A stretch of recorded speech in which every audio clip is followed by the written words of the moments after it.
Ladies and gentlemen, welcome to MTGO Traders. My name is Taryn, and I have with me a special guest today. This is Kenji, NumottheNummy, Egashira. How you doing today? Very well, thank you.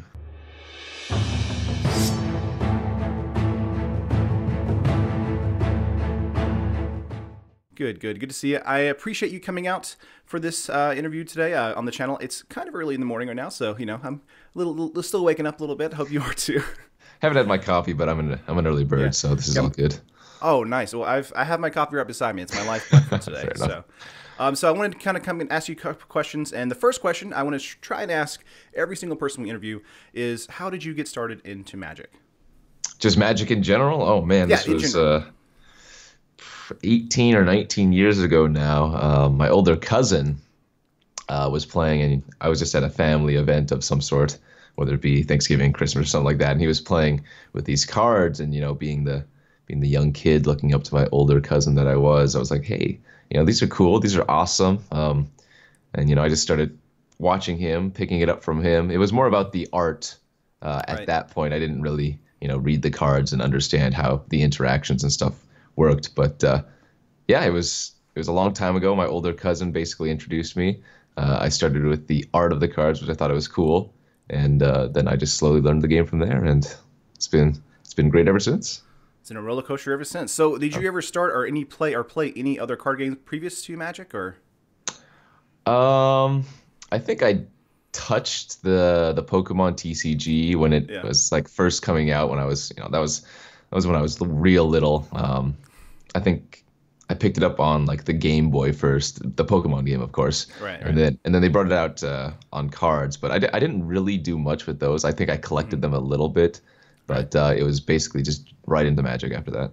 Gotcha. So for me, as far as card games go, Pokemon started for me, but didn't understand the game at all, didn't know how to play. Just collected it because I thought the art was cool because I played the game, on Game Boy. So as far as like getting into Magic, was there a particular format you guys played, or was it just kind of picking up play with whatever? I think he used to dabble in Standard, or I guess it was called Type 2 at the time. Right. And so I think that was my first taste of it. But he was also pretty big on drafting and sealed. And so probably that's where I get my affinity for doing that. But so he had a lot of constructed decks, mostly Type 2, which is, old Standard at the time. Right. And then, we would just buy some packs and do sealeds, basically. That's awesome. So he just kind of, I guess you could say he kind of got you into the limited environment. Yeah. He started the whole thing. So. Awesome. So what kind of drew you into limited itself? I just the newness, the freshness, with constructed of any type, you're playing with the same deck, and sure, the games are always going to be different, but you're playing with the same set of cards, and the interactions are pretty laid out once you know what you're doing and what you're playing against. With limited, you open a fresh pool every single time. You need to make that deck building decision every single time, and your opponents, you don't know what they're gonna have. It's not like you're playing Winding Constrictor versus Godfarrow's Gift, and how the matchup goes and whatnot. You're playing some random set of cards, and you're gonna get some paired against another random set of cards, and you just gotta finagle to see what happens. Right. Yeah. That's awesome. So I guess I would say now we have Dominaria out in limited standard, or not in limited standard, just in limited. Sorry. What do you do, I guess, before you get into a new format? Do you like research beforehand, or do you just kind of go in fresh and hope you succeed from there, or what? I used to be one of those people that was scouring the spoilers and the previews every single day, hoping to get a glimpse of one new card and be like, oh yeah, man, I'm excited for this one new card. But the last few years, I've started to shy away from that. I try to avoid most of the spoilers and previews, and just the very first look at most of the cards I get is the very first time that I do a draft or sealed. So. Wow. Yeah, I take it very fresh, and that way, for the stream purposes, people are like, okay, this is his raw take, this is his unfiltered, new look at a cards. How is he going to rate them? What's he going to do? Right. So I guess that means the first couple of drafts are very rough.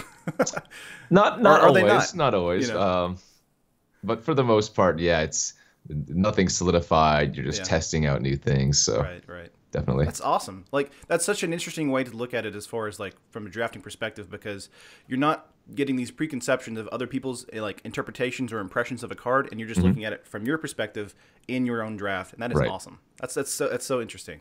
I mean, Um you could basically understand what, the powerful cards and whatnot, not just right. necessarily because they have a mythic symbol as Oh opposed to yeah. a common or whatever, but if it just Right. says like destroy 3 creatures, 1 mana, that might be pretty Exactly. good. For sure, for sure. There are several cards right now in Dominaria that I feel like it's kind of like they're like uncommon commons or uncommon rares, stuff like that. There's so many good ones in this particular set. Oh yeah. So I had been before we did this interview, I had been kind of like doing some quick research on you and found an interview where you said that you draft the same set around 200 times. Is that still true or has that grown? Let's take a look at Dominaria right now. Right now for Dominaria, I've done about 40 drafts, which is pretty low for me, honestly. I'm Right. probably around the like 100 mark for any particular set. Rivals of Ixalan, I hit 125. I did quite a few of those. Wow. Masters 25, I even did over 50 of those, and that's one of the the bigger complementary sets, not Right. exactly the core set. So it's still a lot. It's no longer 200 unless I'm probably really in love with a set, but at least 100 of every draft set. That's one of the main ones, I'd say. Gotcha. Gotcha. So how are you liking Dominaria so far? Right now, for me, I've kind of found it because I've only drafted like 8 or 10 times. I found it a little bit difficult to grasp, but that's just from my perspective, just coming at kind of like a limited noob.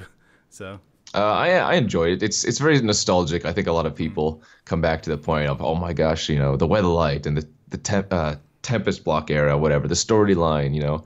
Oh dude, this card references Gerard and whatnot. right, But another fact, and specifically for drafting, is that there are so many legendaries at uncommon and rare now. It's kind of cool to see all of these unique cards that maybe you wouldn't see that particular type of card in right. a normal setting, but now you can just pick them up willy-nilly since I think there's one guaranteed in every pack, right? Yes, I believe So so. yeah, so you just you can take all these awesome legendaries, you can kind of build around them, do some cool things, and there are plenty of good archetypes in the format. There's no like one best archetype, although I do think white is by far the best color in the set. Yeah. Yeah, I think white for the past couple sets has been one of, if not the best color for a while now. I really like Yeah. it a lot in every single limited format I play it in. So, but yeah, for Dominaria for sure, I really love it there. Mhm. Absolutely. So I don't want to kind of linger too much on limited and Magic itself. I kind of want to move a little bit more to the streaming aspect Okay. of what you do and how you got started kind of streaming. Can you tell me a little bit about that? Let's see. It was a little bit after college, so 2011. And I had been watching streams for a while, Right. back on the old platform, which was called Justin.tv. You know, I, Oh I yeah. I watched speedrunners and StarCraft players predominantly. Not that I even played any of those games. Maybe for the speedrunners, I had played it in my youth or whatever, but Right. I just loved watching speedrunners and StarCraft and whatnot. At that time, there were a very few Magic streamers. I think just a handful, maybe 5 tops. Wow. And the platform started moving over to Twitch pretty soon after 2011 or something. It might have been like 2012 or 2013. But anyways, I was watching these people. I'm like, you know what? I'm going to give this a shot. I think I can do this. I think I can maybe do it better. I want to see, I want to get input from other people. Maybe I can help Right. teach other people. And so I just started, streaming. It wasn't any set schedule. In fact, it was pretty low key. It was maybe just like a couple times a week tops, and for varying amounts of time. But slowly, I started growing an audience. I moved in with my buddy Colin. I think it was 2012 as well. And then once I had moved in to that location, I had a lot more free time. I wasn't burdened by like parents or whatnot. Yeah. And so I was like, okay, you know what? Maybe I'm going to start trying this a little bit more. I'm going to do this more consistently. Right. Soon after that, I did the 1 year live stream challenge, which is where I streamed every day for an entire year. And that's where a lot of the audience grew from. But I think for people that want to get into streaming, and what happened for me is that if you're consistent, the people that want to watch are going to tune in and they know when to watch, so you can start growing your Absolutely. base from there. Yeah. Right. So is your schedule still every day, or is it not? Generally not the weekends, no, but every Right. weekday pretty much is guaranteed stream for me. That is crazy. That is a ton of streaming. Yeah. So I've just started recently getting into streaming on Twitch myself, and I've done, I guess, the past month or so, but the past 2 weeks I've just been consistently at a particular time, like through the entire weekday, and it's a lot of fun to interact with everybody. But yeah, it's very, I guess I would say it's almost like clocking in and clocking out, like kind of like a job. It's very strange because it's like Right. you're doing something you love, but at the same time it's like within like the confines of the particular time slot. Yeah. So Well, very see, interesting. I didn't have any aspirations when I first started. It was kind of just doing it for fun, right? Right. But slowly it was like, okay, hey, maybe this can turn into something. Yeah. And when I first started streaming, getting partnered was super hard, and they didn't have like the other the processes that you could go through where I don't. There's one right underneath partner. I don't remember what it's called off the top of my head. Do you remember? I know I got affiliate recently. Is Affiliate. that Yeah, that's what I'm okay, talking about. yeah. Okay, so right now you can get like affiliate before you get sponsorship. And years ago, it was just straight into partnership, but you had to have like 500 concurrent viewers at any given time, or Right. over 1 million views houred or hour views, in a month's time. So there was like really hard for somebody fresh to get partnered. So they weren't earning any monetary amounts, but Right. now it's become a lot easier for people, and that's great. I think streaming, if people want to get into it, that's going to incentivize them to do that. Where it's a lot easier to get partnered, to get affiliate, to start making at least a teeny bit of money. Because even if you're earning a couple dollars, that's at least it's visible, it's tangible versus nothing. So Right. yeah. Yeah. Exactly. I've had a few people on my stream when they hit subscribe and it'll ping on the thing. I'm just like, wow, like that's so, to me it's still kind of shocking, obviously, but I mean it's awesome that like you can kind of see that growth from yourself and like the content you produce, and it kind of like reaffirms like, okay, I should be in this platform. Absolutely. So every kind of a Twitch streamer or streamer in general that I've ever seen like on interviews and stuff like that, they always talk about doing more. Is that kind of the same for you, or no? What do you mean by doing more? So a lot of the people in there, they had like they wanted to stream longer days, they wanted to stream like more days. They always wanted to do like push their schedule. They always wanted to diversify their content, something like that. And there was I think there was one recently with Ninja itself where he was talking about how he wanted to try and push where he was doing like 12, 16-hour days, or as long as he possibly could, and then kind of go from that and then make sure he can push that content to somebody else that he thinks is worth it. Right. I think it's kind of tiered. Like people that are starting their Twitch career, I think that's great for them to do, longer hours, variety content.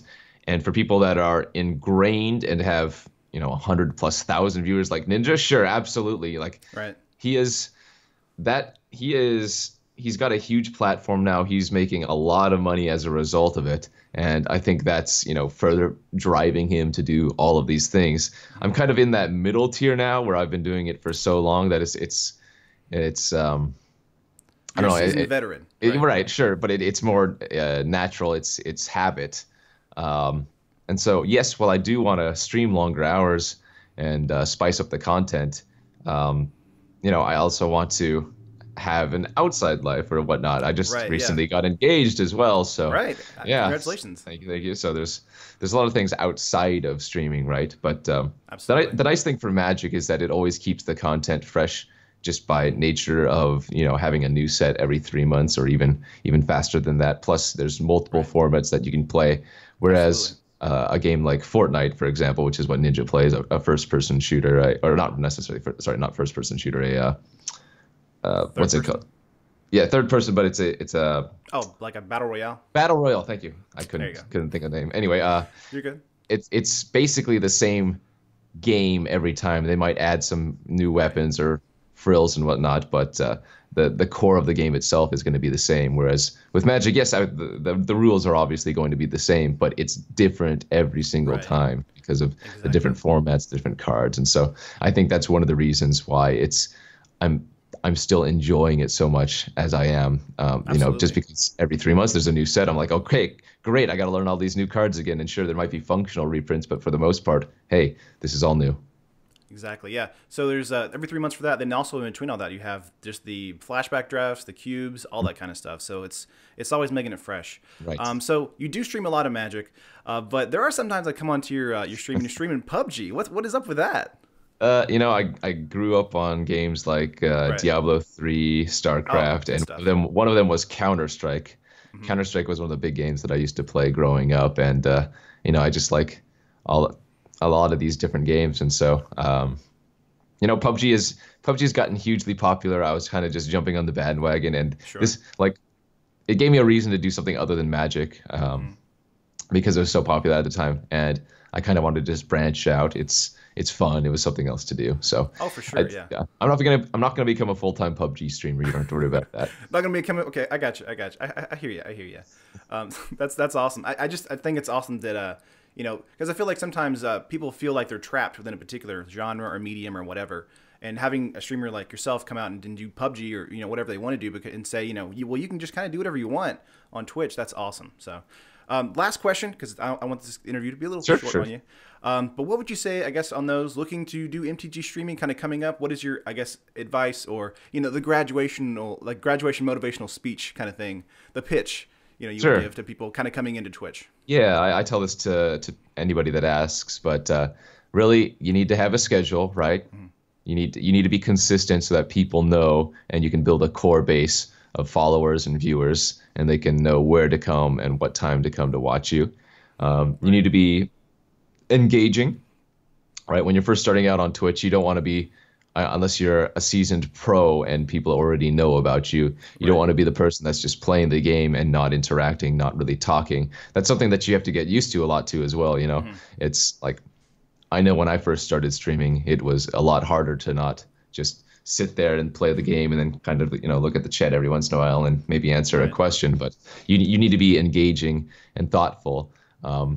And I think I can, you know, just sight read super quickly now as a result of all the years on Twitch. Right. It's just I can like Yeah. scan a page and just take it all in at once. Right. Yeah. But yeah, so be engaging with your audience. Gotcha.